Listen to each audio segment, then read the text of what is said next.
A dear friend noticed the first one, and my mom found the second. Maybe you saw them too. There was a typo in each of the last two newsletters I sent. If you're the sort to go back to find them, I'll save you the step.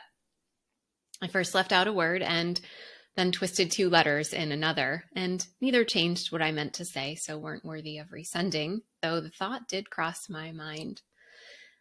So I thanked them for their feedback, whispering, "Tomorrow I'll be perfect," as I replied. Perfectionism, you see, has been a thing for me my whole life. Lining up my stuffed animals, the tallest in the back, the shortest in the front, on my bed in the same formation every single day as a little girl. Then in middle school, being late to church because I couldn't get the curl of my bangs just perfect.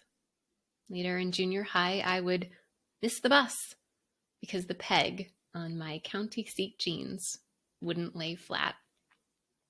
In high school, it was hanging on a little too long to the boy who was no good for me.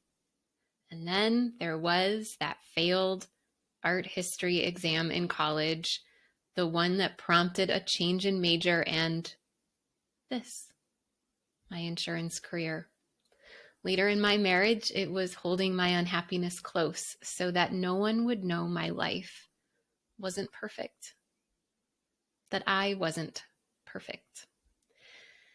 Experience and research have helped me to know that perfectionism and her more savvy, older cousin procrastination are core tenets of imposter syndrome, and a mantra, just like my own cheeky one, is one practical way to recognize and to celebrate that we are simply showing up when we find ourselves in that spiral.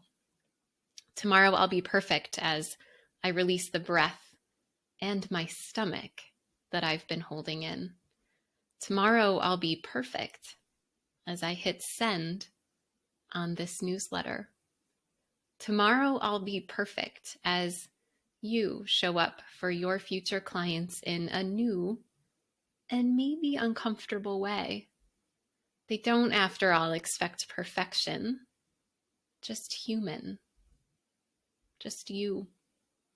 We won't be perfect tomorrow, of course, but goodness, how it feels to lift that burden from today. The next Navigating Imposter Syndrome Mastermind begins on April 13th, and my co-facilitator, Erin Brown, and I would love to see you there. To Taking the Risk, Meg.